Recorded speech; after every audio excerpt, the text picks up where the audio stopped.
Bonjour Jade. Alors, je te montre dans cette vidéo comment tu peux utiliser Palette 4 pour les parcs et jardins. Alors, l'idéal, du coup ici, évidemment, on ne va pas commencer un projet avec une pièce, mais on va plutôt créer un nouveau projet afin d'avoir une page bien libre. Là, tu as plusieurs propositions. En fait, plusieurs façons de faire. La première, si ton terrain est plein, tu fais simplement insérer une extrusion et tu dessines la forme de ton terrain, d'accord? Je fais n'importe quoi, c'est vraiment pour l'exemple, juste que tu comprennes. Ok, droit, ok. Quand tu as fait ceci avec l'extrusion, on pourrait très bien imaginer que tu fais insérer sol aussi. Tu dois juste lui mettre une hauteur épaisseur. Si c'est juste pour ton terrain, mais c'est largement suffisant.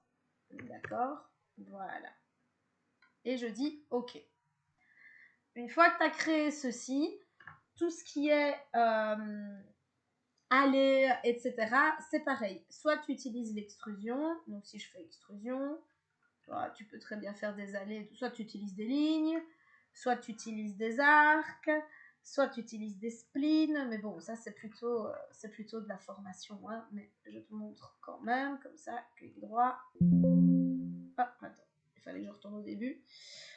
Je me demande si c'est l'extrusion qu'il faut utiliser, mais oui, c'est bien ça. Hop, on va faire une spline. Et on va dire qu'on fait hop, une allée comme ça. Je vais prendre ligne, spline, quelque chose d'un peu rigolo. Ok. Donc ça, on va dire que c'est une allée. Ensuite, si tu as envie de placer des arbres, etc., c'est dans planifier. Ah oui, je dois juste lui dire ici. 1 cm aussi. Ok. Donc, dans planifier, tu as catalogue des objets. Là-dedans, dans l'intérieur et design, tu vas pouvoir trouver des plantes. Et tu as des plantes, des arbres, tu vois, avec ou sans peau. Tout ce qui est bouquet, c'est pas vraiment bouquet, c'est plutôt buisson. Tu vois, tu as plein de choses aussi ici que tu peux très bien utiliser, grand, moyen, petit. On double-clique, on vient en poser un, et t'en as un qui est posé, d'accord? Et c'est comme ça que tu vas venir poser tes différentes plantations, ok? Je vais prendre celui-ci aussi, hop là. Quand on a un que tu veux copier, soit tu retournes dans les objets, tu le reprends, soit tu fais qu'un. Hein. C'est comme dans les autres, puis V. Hop, tu vois, on va mettre lui. Alors, ce qui est très bizarre, c'est que je ne le vois pas dans ma vue en plan. Comment ça se fait? Ah, voilà. C'est parce qu'il y a trop d'arêtes, donc en fait, on ne le voit pas avec quand je suis en filaire. Hein, donc, il faut bien se mettre là-dessus. Ça, c'est nouveau, ça n'était pas avant. Tu vois? Ou alors, tu laisses appuyer dessus, tu appuies sur CTRL et hop, tu vois, ton copie 1, CTRL. Je laisse appuyer sur CTRL, hop, un deuxième, un troisième, et ainsi de suite. Donc là, tu peux t'éclater. Ensuite, tu peux aussi utiliser un outil qui est insérer profil. Ça, c'est pour faire des petits murets ou autres. Donc, en fait, tu donnes une largeur. Là, je vais dire 30. C'est peut-être un peu beaucoup. 18. Je vais dire une hauteur de 130. Je dis OK. Et en fait, tu vas pouvoir créer... si j'appuie sur Alt... des petits murets comme ça, par exemple. Ok. Laisser le profil ouvert, oui. Ouais, je viens de créer un petit muret de 230. Si 130 c'est trop haut, mais on peut très bien dire que le petit muret il fait 60. Hop, il est à 60. On vient de faire un petit muret pour un aménagement. Ça c'est tip top comme ça. Qu'est-ce qu'il y a d'autre comme fonctionnalité? Je te remontre juste le profil quand tu fais hauteur, largeur. Je vais prendre valeur récente. Là, je vais mettre 50. Tu peux aussi, tout comme dans l'extrusion, tu vois, avoir différentes possibilités juste là. What else? Quoi d'autre? Ici, on va regarder les matières. Donc, dans planifier ta catalogue des matériaux. Là-dedans, pareil, dans intérieur et design, tu as matériel quelque part. Tu as plein air, tu as matériel ici. Là, tu as des plantes aussi, hein, si tu veux rajouter des matières. Ça, c'est nouveau aussi. En toute honnêteté, j'ai pas encore trop testé. Par contre, plein air, j'ai déjà testé. Donc là, on va chercher, par exemple, de la pelouse. Voilà, de la pelouse. Tu prends, tu vois, tu glisses. Lui, le petit chemin, on va lui dire qu'il fait 2 de haut, comme ça il est un petit peu plus haut. On peut aller lui mettre aussi une matière plein air, naturelle. Qu'est-ce qu'on pourrait mettre? Ça, c'est de la roche, du sable, de la paille, des graviers. C'est tout à fait possible, on y va. Chaque matière que tu mets peut être retravaillée, hein. D'accord? Donc chaque matière que tu mets peut être retravaillée. Je vais prendre liste des matières ici. Si je prends l'exemple du gazon, par exemple, je vais aller là-dedans. Et tu peux aller retravailler, pas forcément sa surface, mais tu peux lui dire, ben tiens, t'es un petit peu moins vert ou un petit peu plus vert. Ça, c'est vraiment toi qui décides. T'es un peu plus foncé, t'es un peu plus clair, tu vois, pour donner vraiment un aspect le plus réaliste possible. Là, on peut aussi le mettre beaucoup plus proche ici, comme ça, et comme ça. Tu peux aussi, pour ne pas avoir cette redondance avec chaque élément, faire R comme rotation, et tu vois, tu les tournes comme ça. Ça donne un peu plus de mouvement. Dans tes matières aussi qui sont là, si je vais dans plein air, tu as des matériaux de construction. D'accord? Si tu veux mettre des planches, ça c'est plutôt pour les cabanes. Si on va dans matériel, ta construction ici, sol et murs, tu peux aller mettre des murages. Ça dépend un peu, ça dépend vraiment de ce que tu cherches à faire. Mais si on prend, il y a murage, pierre de recouvrement, pierre, voilà, tu vois, des pierres un peu plus comme ceci. Et tu vois ici que c'est comme ça. On va en remettre une là. Par exemple, je te déconseille vivement d'utiliser les arbres qui viennent de SketchUp dedans parce que ça va être vraiment, vraiment, vraiment la galère. Ensuite, quant à ça, si tu as envie d'avoir un petit support sur le dessus, inséré comme on l'a déjà fait tout à l'heure, profil. Et là, on va lui dire qu'il a une hauteur de 3 cm et une largeur de 22. Tu vas comprendre ce que je fais. Et je viens là, là, là et là. Clic droit, OK. Laisser ouvert, OK. Je vais juste lui dire, regarde, ici sur la gauche, mettre 90 de mémoire. Ah non, c'était combien qu'on avait mis? Je ne sais plus maintenant, 70. Même pas, 60 à mon avis. Voilà, nickel. Et ensuite, je vais le déplacer dessus, tu vois, comme pour faire un petit rebord V, et je viens le placer comme je voulais. Tu pourrais très bien utiliser le cube aussi. Ça c'est tout à fait possible. Est-ce qu'on a des réglages supplémentaires? Non, là je me suis trompée. Mais bon, tu vois un peu comment ça marche, hein. C'est plus pour l'idée. Là, je vais faire clic droit couper. Voilà. Ça, je supprime. Quand tu as fait ceci, je retourne dans mes matières. Et on peut lui dire qu'on lui remet plein air, matériel de construction béton par exemple. On va lui mettre un rebord en béton. Tu vois, comme ça il est mis. Hop, liste des matériels. Et il est là, je me mets en vue pleine et tu peux aussi le faire glisser comme ça. Ah bah voilà, il l'a fait partout. Ok. Bon, j'ai quand même envie d'avoir quelque chose de propre, donc ça je vais couper aussi. Là, je coupe. Je prends les deux, lui et V comme pour voyager. Et je viens le positionner. Voilà. On a fait un petit changement.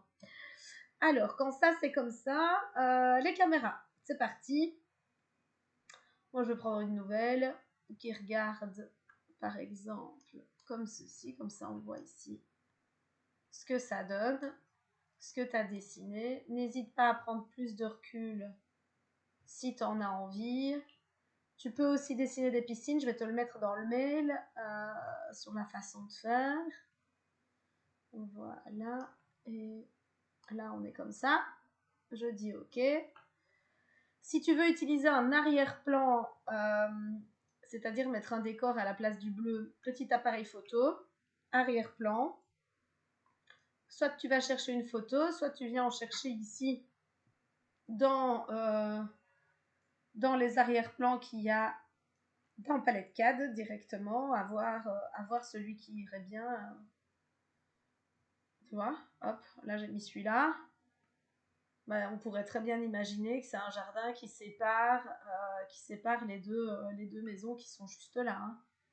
Et puis de façon horizontale, tu vas tu changes de gauche à droite. Tu peux changer aussi, la dimension de l'image. Si les maisons sont plus petites. Tu vois, lever comme ça, peut-être pour avoir plus de recul.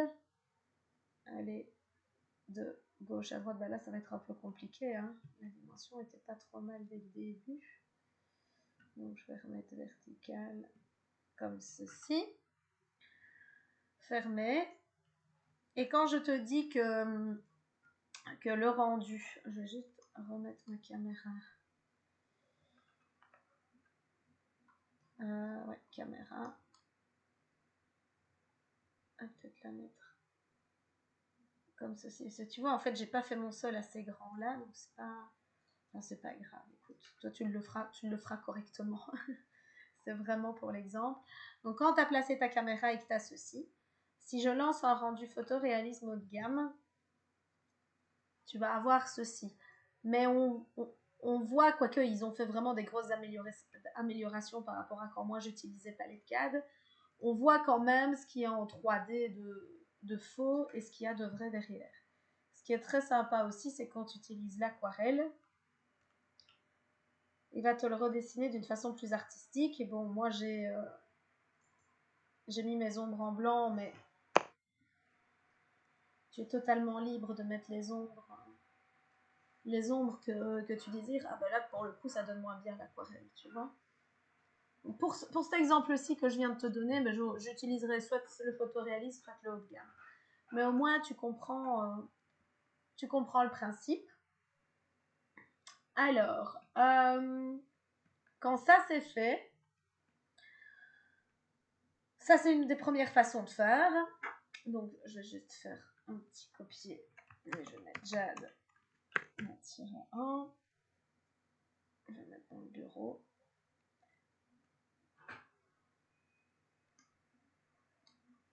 Plutôt que d'utiliser l'extrusion quand tu commences, si tu as envie d'avoir plus facile pour... quoique, regarde, modifier le contour, tu peux aussi le faire. Hein. On peut agrandir ce que j'ai pas fait tout à l'heure pour avoir plus de place par rapport au dessin. C'est pas trop mal. Ah oui, il perd sa texture, mais c'est pas grave. On va la remettre après. Ouais, histoire d'avoir quand même quelque chose. Hop. Je dis OK. Et tu vois pourquoi ça s'agrandit pas ici. C'est parce que ton espace de travail Ta feuille, dès le départ, elle est trop petite. Donc si tu fais ça, ça va changer directement. Et quand tu as fait ça, que tu as agrandi, il suffit plus que de aller reprendre ta pelouse ou ton gazon. Si c'est une pelouse ou un gazon que tu utilises souvent, d'accord, clic droit, ajouter aux favoris. Mais c'est pas là-dedans, c'est là-dedans. Clic droit, ajouter aux favoris. Tu vois. Et ensuite, quand tu remontes dans ton arborescence, dans tes favoris, tu auras ta pelouse qui est juste là. D'accord? Ça, c'est une façon de faire. Si tu as besoin de faire des terrains, il y a une option terrain. Donc, catalogue des objets. Dans système, tu devrais avoir terrain. Le voilà. C'est écrit terrain. Tu double-cliques, on double-clique. Et là, en fait, tu dessines ton terrain tel qu'il est avec les dimensions que tu as. D'accord, on va dire qu'il est comme ça. Que le géomètre t'aura donné. Ensuite, là, ça devient intéressant. Donc, on va créer une première courbe de niveau. Je vais juste me mettre en transparence. Ah oui, et pourquoi est-ce qu'on ne le voit pas? Parce que ma feuille, c'est nouveau, je vais faire échappe. Cet espace de travail, il est trop petit. Je vais le mettre là. Sinon, on ne verra pas le terrain que je suis en train de dessiner. Voilà. Donc, je recommence. Terrain. Je double-clique. À force de plus utiliser palette, tu vois, même moi qui l'ai utilisé si longtemps, on arrive de faire des erreurs. Comme de quoi, hein? Voilà. On va dire que ton terrain, il fait cette taille-là. Je dis OK. Crée une courbe de niveau. Tu crées une courbe de niveau là. Clic droit, OK. Et tu lui donnes sa hauteur. On va dire que par rapport au niveau qu'on va te donner, elle est à... J'invente, hein, je mets 25. OK. Hop. Et ensuite, on refait, créer une courbe de niveau. Alors, on va en faire une comme ça. Clic droit, OK. Et celle-là, on va dire qu'elle est à 32. Et puis, c'est reparti, courbe de niveau. Celle-là, elle va être comme ça. Hop, clic droit, OK. On va la faire à 50. Créer une courbe de niveau et on fait une dernière, comme ça. Clic droit, OK. Et on va dire qu'elle est à 52, 63. Et tu dis OK. Et quand tu as dit OK, ton terrain n'est pas créé. Ton terrain est censé être créé. Ah, qu'est-ce que je raconte? Attends. Regarde, si. Il te l'a bien créé avec tes courbes de niveau. Tu vois? J'ai bien ma pente. Si tu veux en être sûr, l'idéal, c'est de faire une coupe. On va faire une nouvelle coupe, comme ça. Et je vais me mettre là pour regarder. Exact. Il me semblait bien. Tiens, c'est bizarre cette histoire. Alors, je double-clique et tu as ton terrain. Et ensuite, tu peux venir t'amuser à mettre tes arbres et tout ce qu'il faut dessus. Bien sûr, tu peux faire des piscines, comme je t'ai dit, ça je t'enverrai la vidéo, mais tu peux faire des remblais. Il y a vraiment plein de choses à faire. D'accord? Mais là, ce sera un peu court avec toute cette vidéo. Et ensuite, tu travailles dessus comme je t'ai montré ici sur la gauche. En gros, voilou. Et si tu double-cliques sur ton terrain, tu peux rajouter et supprimer des courbes de niveau s'il y en a qui sont erronées. J'espère, Jade, que ça t'aura aidé. C'est très bref, mais comme je te dis ça, il faut compter peut-être 2 fois 2 heures en ligne pour te montrer toutes les astuces. Et ensuite, c'est toi qui va les mettre en place. Et quand je remets le photoréalisme haut de gamme, et tu arriveras à avoir quelque chose qui est pas trop mal avec les arbres que tu as rajoutés et le réel qui est derrière. Allez, sur ce, je te souhaite une très belle journée. Salut!